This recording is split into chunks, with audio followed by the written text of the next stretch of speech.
Welcome back to the module on gathering evidence of student learning.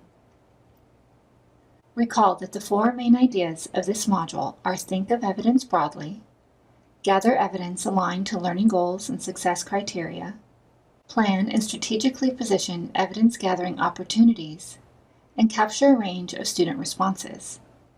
This video is focused on the fourth idea, capture a range of student responses. Teachers know that students learn according to their own unique rhythm, which can change over time and from lesson to lesson. Sometimes learning moves in a regular, steady progression.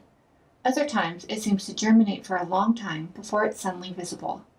This is an important consideration in designing or selecting instructional activities and evidence gathering strategies. Because all students will likely not be at the same place relative to learning goals and success criteria, different students may need different kinds of opportunities to demonstrate precisely where they are. Teachers can plan for differentiating evidence gathering strategies by keeping in mind two important considerations.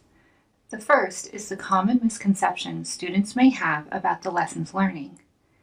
Teachers who are familiar with their content and who have taught it before have a sense of where the hot spots in a lesson might be, and where and what challenges, difficulties, or possible misconceptions are likely to occur in the learning sequence. They intentionally plan to gather evidence related to these hotspots to make sure that students don't get stuck or persist with a misconception. The second consideration is anticipation of student responses. An integral part of gathering and analyzing evidence is being able to lay out how students' understanding and/or skill is likely to develop over the course of the lesson. How students will progress from where they currently are to achieving the lesson learning goals and success criteria. It can be helpful to think of this progression in three levels: emerging, maturing, and consolidated. The earliest learning is the emerging level. New learning is just beginning to take hold. The learning is not well formed yet, but is the basis of which teachers and students can continue to build. Teachers can ask, what does the emerging level look like for this lesson? Next is the maturing level. This is well beyond the emerging level, but students do not have a complete grasp of what they are learning yet and still need some prompting or scaffolding to meet the learning goal. What does this level look like for the lesson goal?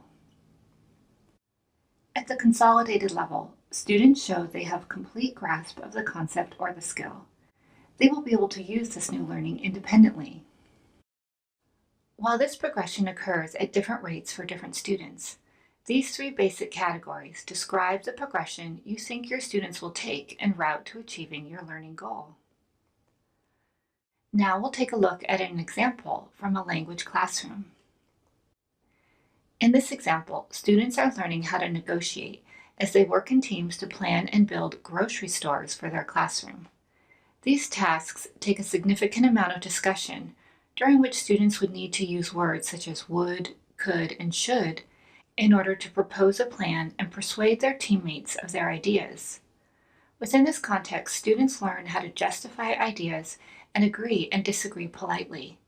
The teacher will gather evidence of learning by observing students and asking them to share what went well and what were any challenges. Here is a table to show the learning goals, success criteria, and activity together. Pause the video a moment to look at this in more detail. Based on this context, here are the anticipated responses for emerging, maturing, and consolidated understandings. At the emerging level, students express ideas more frequently as demands rather than conditional statements, pose disagreements as personal likes and dislikes, and rarely ask each other questions. At the maturing level, students have begun to use more conditional statements and questions than demands. Use statements often to express possibility, seek common understandings through questions, and can disagree more diplomatically. At the consolidated level, students do not make statements of demand. They use a variety of vocabulary and phrases to express possibility. They also ask frequent questions to create common understandings and advance group ideas. At this level, students also provide justification as they agree or disagree to explain their opinion. This lesson can be extended by students engaging in further discussion around food sources, such as comparing the utilization of grocery stores versus utilizing traditional food gathering techniques. As you can see, when you have your performance expectations defined before the lesson, knowing what evidence to gather is more straightforward. You are also set up to easily analyze the evidence. From this, you will know where students are in their learning and be able to define next steps. Next, we'll pause and reflect. You've now completed the suite of videos for gathering evidence. Please answer the following exit questions to wrap up this module. Why is evidence gathering an important part of the formative assessment process? How does evidence gathering occur in your classroom? In what ways can you improve evidence gathering in your classroom? Think of a learning goal from a recent lesson. What does emerging learning look like for it? Maturing learning? Consolidated learning? What evidence gathering strategy did or could you use to capture the range of responses you described above? Thank you. You have completed the module on gathering evidence of student learning. This video draws on training modules created by CRESST for the Colorado Department of Education. We thank the Colorado Department of Education for enabling us to share this work.